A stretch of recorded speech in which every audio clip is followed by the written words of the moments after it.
दोस्तों, अब तक भारत में जितने भी प्रधानमंत्री हुए हैं उन सब की मैं एक ट्रिक लेके आया हूं और साथ ही साथ जो है जितनी भी डिटेल है प्रधानमंत्रियों से संबंधित वो सभी मैंने इसमें लिख रखा है दोस्तों। इसके लिए मुझे काफ़ी टाइम लगा है और मैंने बहुत जगह से डेटा कलेक्ट किया है। तो दोस्तों, ये बहुत ही महत्वपूर्ण प्रश्न है जो बहुत सारे एग्ज़ाम में आपके पूछे जाएंगे और इसे तैयार कर लेने पर आपके बहुत सारे मार्क्स क्लियर हो सकते हैं। तो दोस्तों चलते हैं हम लोग। तो देखिए दोस्तों, जलाई मोचाई रविचन अहाई अमन। दोस्तों ये ट्रिक है प्रधानमंत्रियों को याद करने की। जलाई मोचाई रविचन अहाई, ये देखिए लिखा हुआ है दोस्तों, जलाई मोचाई रविचन अहाई अहाई। इसके बाद दोस्तों आपको बड़ा हाई, इसके बाद आपको दोस्तों यहाँ पर कहना है अमन। अमन का मतलब 2 बार आ, 2 बार माँ, 2 बार ना। यहाँ पर देखिए मैं आपको बता दूँ, 2 बार आ का मतलब होता है अटल बिहारी वाजपेयी। अटल बिहारी वाजपेयी 2 बार आए। इसके बाद माँ का मतलब मनमोहन सिंह, मनमोहन सिंह 2 बार आए। इसके बाद ना का मतलब है नरेंद्र मोदी 2 बार आए। तो दोस्तों इसीलिए मैंने अमन अमन यहाँ पर 2 बार आपको ऐसे लिख देना है। तो दोस्तों अब इनको देखते हैं। तो यहाँ पर देखिए जा का मतलब जवाहरलाल नेहरू।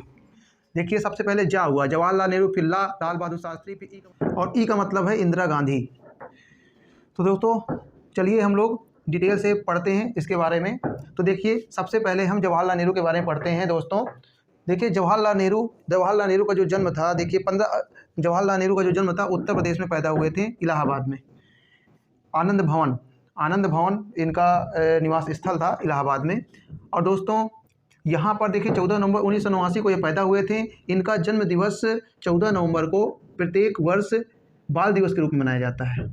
बाल दिवस दोस्तों, चिल्ड्रंस डे इन्हीं के जन्म दिवस पर मनाया जाता है क्योंकि इन्हें चाचा नेहरू के नाम से सभी बच्चे पुकारते थे, इसीलिए सभी बच्चों के प्यार के कारण से इनके जन्म दिवस को बाल दिवस के रूप में मनाया जाता है दोस्तों। इसके बाद देखिए इनकी समाधि शांतिवन कहलाती है, जो कि दिल्ली में है। इनकी समाधि को शांतिवन कहते हैं। दोस्तों ये बहुत इंपॉर्टेंट प्रश्न है, समाधि से रिलेटेड प्रश्न बहुत सारे पूछे जाते हैं। तो देखिए दोस्तों, इनका कार्यकाल देखा जाए अगर तो सर्वाधिक कार्यकाल है, यानी सर्वाधिक समय तक पीएम बनने वाले, पीएम रहने वाले। तो सर्वाधिक समय तक पीएम रहने वाले प्रधानमंत्री जवाहरलाल नेहरू था। इनका बहुत ही लंबा कार्यकाल था। देखिए दोस्तों 15 अगस्त 1947 को ये प्रधानमंत्री पद की शपथ लिया था। जब भारत आज़ाद हुआ था तो 15 अगस्त 1947 को ही इन्होंने प्रधानमंत्री पद की शपथ ली थी। और इसके बाद 27 मई 1964 को इनकी मृत्यु हो गई थी। दोस्तों 1962 में देखिए, 1962 में भारत चीन युद्ध हुआ था।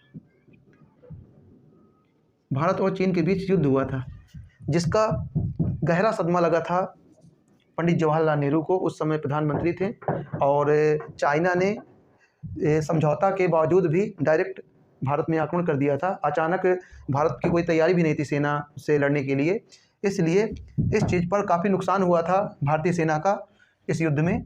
इसलिए इनको काफ़ी गहरा सदमा लगा था और इसके बाद से ये अस्वस्थ रहने लगे और 1964 में इनकी मृत्यु हो गई। दोस्तों इसके बाद चलते हैं लाल बहादुर शास्त्री। ये बहुत ही शांत प्रवृत्ति के इंसान थे। शांत प्रवृत्ति के इंसान होने के कारण से इनको शांति पुरुष भी कहा जाता है दोस्तों इनका जन्म मुगल सराय उत्तर प्रदेश में हुआ था और इनकी मृत्यु के विषय में काफ़ी विवाद चल रहा है। आज भी इस समय भी जो है इनके मृत्यु को लेकर काफ़ी सारे रहस्यों को सामने लाया जा रहा है। देखिए इनकी मृत्यु को ताशकंद समझौता 1966 में हुआ था। भारत और पाकिस्तान के बीच इस ताशकंद समझौता हुआ था। ताशकंद जो पड़ता उज्बेकिस्तान में दोस्तों, और वहीं इनकी मृत्यु हो गई थी। कुछ लोग कहते हैं जहर देकर मृत्यु हुई थी, कुछ लोग का कुछ अलग इसकी मान्यता है। और जो भी हो, तो आपको बस ये जानना है कि इनकी जो मृत्यु हुई थी ताशकंद में हुई थी, या उज्बेकिस्तान कह सकते हैं। इसके बाद दोस्तों इनके समाधि स्थल जो है, इनका जो समाधि स्थल है वो क्या है, विजय घाट है। विजय घाट के नाम से इनके समाधि को जाना जाता है, जो कि दिल्ली में है। इसके बाद दोस्तों इंदिरा गांधी देखिए, इंदिरा गांधी भारत की पहली महिला प्रधानमंत्री थी और देखिए उत्तर प्रदेश इलाहाबाद में ये पैदा हुई।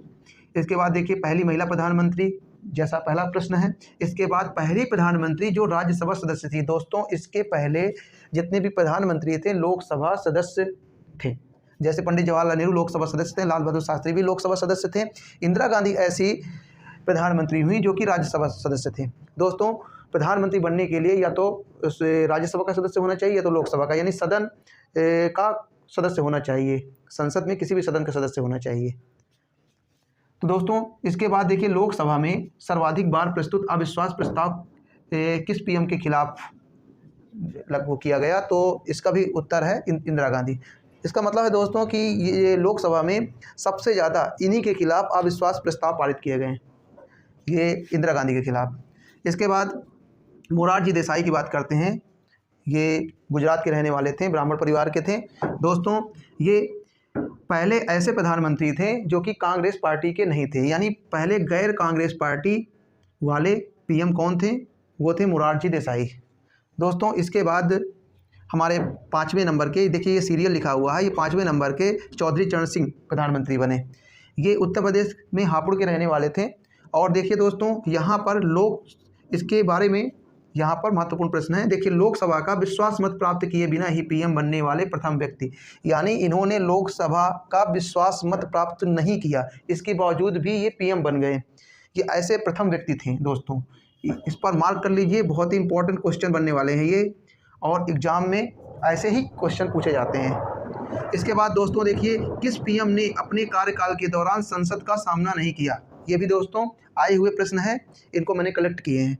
किस पीएम ने अपने कार्यकाल के दौरान संसद का सामना नहीं किया, यानी ये ऐसे प्रधानमंत्री थे दोस्तों, इन्होंने कभी भी संसद का सामना नहीं किया, यानी लोकसभा में कभी भी नहीं गए, ये संसद में कोई मीटिंग अटेंड नहीं की इन्होंने। इसके बाद देखिए दोस्तों, इनका जो जन्म दिन है वो 23 दिसंबर है। 23 दिसंबर 1902 को पैदा हुए थे। दोस्तों, ये एक किसान के पुत्र थे और स्वयं भी एक किसान थे। दोस्तों, ये जो है पढ़े लिखे भी नहीं थे ज़्यादा, और इसीलिए इनके जन्म दिवस को किसान दिवस के रूप में मनाया जाता है। दोस्तों, 23 दिसंबर को याद रखिए, बहुत इंपॉर्टेंट क्वेश्चन है ये। 23 दिसंबर को किसान दिवस के रूप में मनाया जाता है। और किसके जन्म दिवस पर मनाया जाता है? चौधरी चरण सिंह के जन्म दिवस पर। इसके बाद इंदिरा गांधी। इंदिरा गांधी देखिए दोबारा फिर आ गई। इंदिरा गांधी पहले आई थी, इंदिरा गांधी दोबारा आई। इंदिरा गांधी चौधरी चरण सिंह के बाद प्रधानमंत्री बनने वाली दूसरी बार प्रधानमंत्री बनने वाली पहली प्रधानमंत्री थी, यानी ऐसे प्रधानमंत्री अभी तक नहीं हो पाए जो कि लगातार 2 बार प्रधानमंत्री बने। ये लगातार दूसरी बार प्रधानमंत्री बनने वाली पहली प्रधानमंत्री थी। अब इसके बाद देखिए दोस्तों, इनको आयरन लेडी भी कहा जाता है, लौह महिला भी कहा जाता है। भारत में आयरन पुरुष को आप जानते होंगे, भारत में जो आयरन पुरुष, आयरन जिसको कहते हैं, यानी लौह पुरुष जिसे कहा जाता है, वो है सरदार वल्लभ भाई पटेल। लेकिन आयरन लेडी कौन है? आयरन लेडी इंदिरा गांधी है। इसके बाद दोस्तों, समाधि। इनकी समाधि का क्या नाम है? शक्ति स्थल। शक्ति स्थल दिल्ली में है। दोस्तों, इनकी समाधि को शक्ति स्थल कहा जाता है, जो कि दिल्ली में है। इसके बाद राजीव गांधी। राजीव गांधी दोस्तों, राजीव गांधी का जन्म 20 अगस्त 1944 में हुआ था, मुंबई में। दोस्तों, 20 अगस्त को सद्भावना दिवस के रूप में मनाया जाता है। भारत में सद्भावना दिवस के रूप में 20 अगस्त को मनाया जाता है, राजीव गांधी के जन्म दिवस पर। इसके बाद इनकी समाधि का नाम है वीर भूमि, जो कि दिल्ली में है। दोस्तों, ये भी महत्वपूर्ण प्रश्न है, इसको भी नोट कर लीजिएगा। वीर भूमि राजीव गांधी की समाधि स्थल है। काफ़ी प्रश्न पूछे जा सकते हैं। इसके बाद देखिए दोस्तों, भारत के सबसे कम उम्र के प्रधानमंत्री कौन थे? राजीव गांधी थे। इसके बाद देश में पीढ़ीगत बदलाव के अग्रदूत किसे माना जाता है? ये भी क्वेश्चन देखिए दोस्तों, बहुत इंपॉर्टेंट है। ये क्वेश्चन एसएससी में पूछा गया है। देश में पीढ़ीगत बदलाव के अग्रदूत किस प्रधानमंत्री को माना जाता है? तो दोस्तों, वो है राजीव गांधी। इसके बाद दोस्तों, ये प्रश्न है, लोकसभा में विश्वास मत प्राप्त करने के पहले ही त्यागपत्र देने वाले प्रधानमंत्री कौन थे? तो दोस्तों, चौधरी चरण सिंह और अटल बिहारी वाजपेयी ऐसे 2 प्रधानमंत्री हुए हैं जिन्होंने लोकसभा में विश्वास मत प्राप्त भी नहीं किया और उसके पहले उन्होंने इस्तीफा दे दिया। इसके पहले बाद देखिए आते हैं चंद्रशेखर। देखिए ये दोस्तों, ये भी एक किसान के पुत्र थे, और ये देखिए दोस्तों, उत्तर प्रदेश के बलिया के रहने वाले थे। इनके नाम पर वहाँ एक हवाई अड्डे का भी नाम है, चंद्रशेखर अंतर्राष्ट्रीय हवाई अड्डा। इसके बाद दोस्तों देखिए समाधि। इनकी समाधि जो है जननायक स्थल इनकी समाधि है, नई दिल्ली में बनी है। दोस्तों, ये बहुत इंपॉर्टेंट क्वेश्चन है इसकी समाधि से संबंधित। जननायक स्थल किन महापुरुष की समाधि है? दोस्तों, याद रखिएगा, ये है चंद्रशेखर की। इसके बाद दोस्तों, इनका पूरा नाम था चंद्रशेखर सिंह। इसके बाद देखिए नरसिंह राव, तो पीवी, इनका पूरा नाम देखिए दोस्तों, इनका पूरा नाम है पीवी नरसिम्हा राव। ये हैदराबाद के रहने वाले थे। और इसके देखिए वह प्रधानमंत्री, इससे संबंधित क्वेश्चन है, देखिए संबंधित क्वेश्चन क्या है, वह प्रधानमंत्री जो संसद के किसी भी सदन का सदस्य नहीं था। दोस्तों ये ना ही लोकसभा के थे और ना ही राज्यसभा के थे, ये किसी सदन के सदस्य नहीं थे, फिर भी प्रधानमंत्री ये बने। बहुत ही इंपॉर्टेंट क्वेश्चन है दोस्तों, इस पर आप 3 स्टार लगा लीजिए। इसके बाद दोस्तों ये बहुत ही महत्वपूर्ण प्रश्न है, ऐसे प्रधानमंत्री जो किसी भी सदन के सदस्य नहीं थे, इसके बाद भी वो प्रधानमंत्री थे, तो कौन थे? नरसिम्हा राव। इसके बाद दोस्तों इनकी समाधि का नाम क्या था? इनकी समाधि स्थल का नाम है ज्ञान भूमि। ये दोस्तों हैदराबाद में पड़ता है, हैदराबाद में ज्ञान भूमि है और हुसैन सागर झील के तट पर है। दोस्तों इससे एक क्वेश्चन और बन गया, देखिए हुसैन सागर झील कहाँ पड़ती है? हैदराबाद में पड़ती है। बहुत बड़ी झील है दोस्तों, ये एक सागर की तरह की लगती है, इसीलिए इसे हुसैन सागर झील कहा जाता है। दिल की आकृति की है ये। इसके बाद देखिए यहाँ पर दोस्तों ज्ञान भूमि हुसैन सागर झील में है। आगे चलते हैं दोस्तों, अटल बिहारी वाजपेयी, देखिए बहुत ही प्रसिद्ध है, राजनीति के पितामह हैं ये। देखिए दोस्तों अटल बिहारी वाजपेयी ग्वालियर के रहने वाले थे, एमपी के, पैदा हुए थे ग्वालियर में। सबसे कम समय के लिए पीएम बनने वाले पहले व्यक्ति। देखिए दोस्तों इनको जब पीएम बनाया गया था तो केवल 13 दिन के लिए इनको पीएम बनाया गया था। अभी तक 13 दिन के लिए किसी को पीएम नहीं बनाया गया, इसीलिए क्वेश्चन बनता है सबसे कम समय के लिए पीएम बनने वाले पहले व्यक्ति कौन थे? तो अटल बिहारी वाजपेयी का नाम हम बताएंगे। इसके बाद दोस्तों इनका जन्म 25 दिसंबर 1924 को हुआ था। क्यों महत्वपूर्ण है इनका जन्मदिन? क्योंकि 25 दिसंबर को मोदी सरकार ने सुशासन दिवस के रूप में घोषित किया है। इनके जन्म दिवस को सुशासन दिवस के रूप में घोषित किया है। दोस्तों बहुत इंपॉर्टेंट प्रश्न है ये। इसके बाद दोस्तों यहाँ पर आता है, देखिए इनको भारत रत्न कब मिला? 2015 को इन्हें भारत रत्न मिला था। इसके बाद दोस्तों भारतीय राजनीति के पितामह किसे कहा जाता है? भारतीय राजनीति का पितामह अटल बिहारी वाजपेयी को कहा जाता है और ये उपाधि इनको दी थी मनमोहन सिंह ने। दोस्तों मनमोहन सिंह ने ही इनको भारतीय राजनीति का पिता कहा था, जो कि अभी आने वाले हैं, देखिए मनमोहन सिंह। इसके बाद एच.डी. देवगौड़ा, दोस्तों ये कर्नाटक के रहने वाले थे। इनका पूरा नाम था हरदर देवगौड़ा। इसका देखिए इनका उपनाम है मिट्टी का पुत्र। दोस्तों मिट्टी का पुत्र कहा जाता है एच.डी. देवगौड़ा को। इससे खास और ज़्यादा कोई प्रश्न नहीं है। इसके बाद देखिए दोस्तों इंद्र कुमार गुजराल, दोस्तों ये झेलम पंजाब जो कि पाकिस्तान में पड़ता है इस समय, ये यहाँ पैदा हुए थे और दोस्तों इन्होंने गुजराल सिद्धांत दिया। दोस्तों ये बहुत ही इम्पोर्टेंट सिद्धांत है दोस्तों, जिसको कहते हैं गुजराल डॉक्ट्राइन। इंपॉर्टेंट है फॉर यूपीएससी। दोस्तों यूपीएससी में बहुत क्वेश्चन पूछा जाता है इससे। अब प्लीज़ आप कमेंट बॉक्स में हमें लिख कर भेजिए गुजराल सिद्धांत क्या है। इसके बाद दोस्तों ये देखिए आ का मतलब होता है अटल बिहारी वाजपेयी, फिर अटल बिहारी वाजपेयी। देखिए इंद्र कुमार गुजराल के बाद अटल बिहारी वाजपेयी आए, फिर इसके बाद भी फिर अटल बिहारी वाजपेयी आए 2 बार। और देखिए इससे संबंधित क्या प्रश्न बनते हैं? संयुक्त राष्ट्र संघ में पहली बार हिंदी में भाषण देने वाले प्रधानमंत्री। दोस्तों ये संयुक्त राष्ट्र संघ गए थे और सबसे पहले हिंदी में भाषण उन्होंने ही दिया था। इसके बाद देखिए दोस्तों यहाँ पर संयुक्त राष्ट्र संघ में दूसरी बार हिंदी में भाषण देने वाले प्रधानमंत्री जो थे वो हमारे नरेंद्र मोदी थे। आगे देखिए लिखा है दोस्तों संयुक्त राष्ट्र संघ में हिंदी में भाषण देने वाले दूसरे प्रधानमंत्री कौन थे? वो नरेंद्र मोदी। और पहले प्रधानमंत्री अटल बिहारी वाजपेयी। दोस्तों इनके समाधि स्थल क्या है? इनके समाधि स्थल का नाम है स्मृति स्थल। स्मृति स्थल दोस्तों बहुत ही महत्वपूर्ण प्रश्न है। स्मृति स्थल किसकी समाधि है? ये किसकी है? अटल बिहारी वाजपेयी की। इसके बाद दोस्तों देखिए इन्होंने एक नारा दिया था, जय जवान जय किसान जय विज्ञान का नारा दिया था। दोस्तों याद रखिएगा ये लाल बहादुर शास्त्री। देखिए दोस्तों लाल बहादुर शास्त्री जो थे इन्होंने एक नारा दिया था जिसका नाम था जय जवान जय किसान। जय जवान जय किसान का नारा दिया था इन्होंने, जय जवान जय किसान का नारा दिया। लेकिन अगर हम बात करते हैं अटल बिहारी वाजपेयी की तो इन्होंने नारा दिया था जय जवान जय किसान और जय विज्ञान। दोस्तों चंद्रयान मिशन जो था इन्हीं की देन है, इन्हीं के समय में हुआ था। और दोस्तों पोखरण परमाणु परीक्षण, पोखरण प्रथम जिसको कहते हैं प्रथम परमाणु परीक्षण भी इन्होंने कराया था। पोखरण परमाणु परीक्षण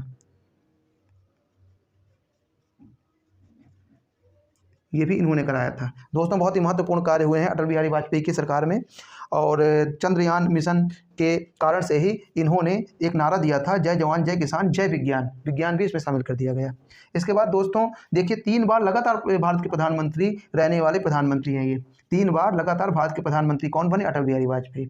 इसके बाद दोस्तों देखिए इनकी पुस्तकें क्या हैं? तो मेरी 51 कविताएँ, ये कवि भी थे और कविताएं भी लिखते थे। इसीलिए इनका एक कविता संग्रह है, बहुत ही महत्वपूर्ण है, जिसको कहते हैं मेरी 51 कविताएं। दोस्तों ये कविता संग्रह है। और इसके बाद ये इनकी पुस्तक है राष्ट्रीय एकीकरण। राष्ट्रीय एकीकरण ये इनकी पुस्तक है, बहुत इंपॉर्टेंट है। इसके बाद देखिए दोस्तों, मनमोहन सिंह जी आते हैं। 2 बार लगातार प्रधानमंत्री बने हैं मनमोहन सिंह जी, और ये 13वें प्रधानमंत्री हैं भारत के। देखिए इसके बाद देखिए यहाँ पर ये कहाँ के हैं, ये पंजाब में पैदा हुए थे, जो कि पाकिस्तान में इस समय है। और अभी ये कहाँ के निवासी हैं, असम के निवासी हैं, कामरूप असम। दोस्तों ये ऐसे प्रधानमंत्री थे इंदिरा गांधी के बाद जो कि राज्यसभा के सदस्य थे, लोकसभा के सदस्य नहीं थे, राज्यसभा के सदस्य थे। तो इम्पॉर्टेंट चीज़ है ये दोस्तों। मनमोहन सिंह राज्यसभा के सदस्य थे और असम से बिलोंग करते हैं, और प्रसिद्ध अर्थशास्त्री। दोस्तों ये बहुत ही प्रसिद्ध अर्थशास्त्री, इकोनॉमिस्ट थे। इकोनॉमिस्ट के कारण से देखिए दोस्तों वित्त मंत्री बनाए गए। 1993 से 1994 तक वित्त मंत्री रह चुके हैं। इसके बाद देखिए RBI के 15वें गवर्नर भी थे। दोस्तों ऐसे कई प्रश्न जो है आते हैं, जिनमें से लिख कर आता है कि इनमें से कौन RBI के गवर्नर रह चुके हैं, कौन से प्रधानमंत्री। तो दोस्तों एक ऐसे ही ये प्रधानमंत्री थे जो कि RBI के गवर्नर भी रह चुके हैं। बहुत महत्वपूर्ण प्रश्न है दोस्तों। इसके बाद 1982 से 1985 के बीच ये गवर्नर थे। इसके बाद देखिए दोस्तों PM कब बने, 2004 में बने थे PM। और इसके बाद जब इनका कार्यकाल पूरा हो गया 2009 में, फिर 2009 में भी ये PM बने, लगातार 2 बार। अब दोस्तों आते हैं हमारे जो सबसे लोकप्रिय जो प्रधानमंत्री हैं इस समय वर्तमान में, जो हैं श्री नरेंद्र मोदी जी। दोस्तों नरेंद्र मोदी जी गुजरात के रहने वाले हैं और गुजरात में पैदा हुए। और दोस्तों आज़ादी के बाद पैदा होने वाले पहले PM थे ये। आज़ादी के बाद यानी अभी तक आज़ादी जब 1947 के पहले के PM थे ये सब लोग। 1947 के पहले इनका जन्म हुआ था, लेकिन दोस्तों नरेंद्र मोदी का जन्म 1947 के बाद हुआ है। इसीलिए हम कह सकते हैं आज़ादी के बाद पैदा होने वाले पहले प्रधानमंत्री कौन थे, नरेंद्र मोदी। ये भी प्रश्न है सब।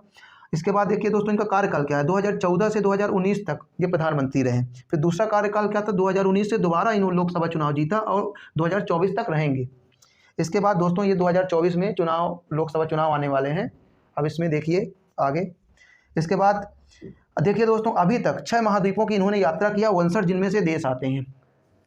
भाई साहब प्रधानमंत्री जी ने 59 देशों की यात्राएं कर ली। अब 59 देशों की यात्राओं में देखिए पहली यात्रा भूटान की थी। देखिए प्रसिद्ध पुस्तकें कौन सी हैं इनकी, प्रसिद्ध पुस्तकें सेतुबंध। देखिए दोस्तों मैंने बहुत ही छांट कर जो है इन पुस्तकों को लिखा है, जो बहुत ही इंपॉर्टेंट है। मैंने फालतू की पुस्तकें जो है इसमें नहीं लिखी, जो ज़्यादा नहीं पूछी जाती और जो बहुत ज़्यादा पूछी जा चुकी हैं कंपटीशन में, रेलवे SSC वगैरह में, वो पुस्तकों को मैंने इसमें लिखा है। आप इनको पढ़ लीजिए और बहुत ही महत्वपूर्ण है। देखिए दोस्तों सेतुबंध ये नरेंद्र मोदी की पुस्तक है, कर्मयोग नरेंद्र मोदी की पुस्तक है, और ज्योतिपुंज है। देखिए इसके बाद सामाजिक समरसता ये पुस्तक है, और बहुत ही इंपॉर्टेंट है जैसा आप जानते हैं एग्जाम वॉरियर्स। ये बच्चों को, छात्रों के लिए इन्होंने एक पुस्तक लिखी थी कि छात्रों को एग्जाम में जो डर लगता है वो ऐसा डर नहीं होना चाहिए, उससे संबंधित क्वेश्चन थे। इसके बाद देखिए दोस्तों संयुक्त राष्ट्र संघ में हिंदी में भाषण देने वाले दूसरे प्रधानमंत्री, जैसा मैंने बताया आपको दोस्तों, अटल बिहारी वाजपेयी जी ने संयुक्त राष्ट्र संघ में जाकर पहली बार इन्होंने हिंदी में भाषण दिया था, और दूसरी बार नरेंद्र मोदी ऐसे प्रधानमंत्री थे जिन्होंने हिंदी से भाषण दिया। इसके बाद दोस्तों 21 जून 2015 को नरेंद्र मोदी के पहल पर संयुक्त राष्ट्र संघ ने 21 जून को ही अंतर्राष्ट्रीय योग दिवस घोषित किया था। अंतर्राष्ट्रीय योग दिवस 21 जून को मनाया जाता है, वो भी किसके योगदान पर, ये नरेंद्र मोदी के पहल पर अंतर्राष्ट्रीय योग दिवस 21 जून को मनाया जाता है। दोस्तों यूएनओ द्वारा इसे घोषित किया गया था 21 जून 2015 को। इसके बाद दोस्तों देखिए यहाँ पर थोड़ा सा प्रधानमंत्री से संबंधित कुछ फैक्ट हैं। हाँ यहाँ पर देखिए कार्यवाहक प्रधानमंत्री। देखिए मैंने दोस्तों यहाँ पर एक चिन्ह लगाया है, यहाँ पर चिन्ह लगाया है ब्लैक कलर का। इसका मतलब देखिए दोस्तों क्या होता है, इसका मतलब कार्यवाहक प्रधानमंत्री। दोस्तों जवाहरलाल नेहरू की अचानक मृत्यु के बाद प्रधानमंत्री बनाया गया गुलजारी लाल नंदा को। दोस्तों ये प्रधानमंत्री कार्यवाहक का मतलब ये कुछ दिनों के लिए जो है कार्य केवल संभाले हुए थे और बाकायदा आधिकारिक रूप से प्रधानमंत्री नहीं थे। इसलिए दोस्तों इनका नाम तो यहाँ नहीं आएगा, लेकिन यहाँ आपको जानना जरूरी है कि जवाहरलाल नेहरू के बाद कार्यवाहक प्रधानमंत्री गुलजारी लाल नंदा हुए थे। इसके बाद फिर लाल बहादुर शास्त्री हो गए, और लाल बहादुर शास्त्री की भी अचानक जब मृत्यु हो गई तब फिर से इनको गुलजारी लाल नंदा को ही कुछ दिनों के लिए कार्यवाहक प्रधानमंत्री बनाया गया। तो दोस्तों यहाँ भी कार्यवाहक प्रधानमंत्री ये थे, इसके बाद कुछ दिन बाद यहाँ भी थे। इसके बाद फिर लगातार कोई कार्यवाहक प्रधानमंत्री नहीं हुआ। इसलिए हम कह सकते हैं कि गुलजारी लाल नंदा ही ऐसे प्रधानमंत्री जो कि कार्यवाहक थे और 2 बार बने हैं। अब देखिए दोस्तों, प्रधानमंत्री की नियुक्ति कौन करता है? प्रधानमंत्री की नियुक्ति राष्ट्रपति करता है और किस अनुच्छेद के तहत करता है? अनुच्छेद 75A। दोस्तों ये सब इम्पोर्टेंट है। अब लोकसभा में जो बहुमत दल का नेता होता है वही प्रधानमंत्री होता है और लोकसभा या राज्यसभा का उसे सदस्य होना चाहिए, यानी संसद के किसी भी सदन का सदस्य होना चाहिए प्रधानमंत्री को। इसके बाद पीएम कार्यकाल, देखिए दोस्तों जो प्रधानमंत्री का कार्यकाल होता है 5 वर्ष का होता है। दोस्तों आपको पता होगा कि लोकसभा चुनाव 5 वर्ष के लिए आयोजित होती है। अब ये लोकसभा चुनाव में 5 वर्ष बाद सांसद चुने जाते हैं और सांसद में ही चुनाव करते हैं प्रधानमंत्री का। इसके बाद दोस्तों न्यूनतम आयु 25 वर्ष होती है। देखिए दोस्तों, इसकी मिनिमम जो एज है वो 25 ईयर्स है, 25 साल है, लेकिन अधिकतम आयु का कोई मानक नहीं है। अधिकतम आयु कुछ भी हो सकती है। एक व्यक्ति अधिक से अधिक कितनी बार प्रधानमंत्री रह सकता है? तो दोस्तों एक व्यक्ति जब चाहे तब तक प्रधानमंत्री रह सकता है, इसके लिए कोई प्रावधान नहीं है। तो दोस्तों आज का वीडियो यहीं समाप्त होता है दोस्तों, और मैं आपके लिए इससे भी और अधिक जानकारी और बहुत ही अच्छे वीडियो लाने वाला हूं दोस्तों। तो अगर आपको मेरा ये वीडियो पसंद आया हो तो प्लीज़ लाइक करें और मेरे चैनल को सब्सक्राइब करें।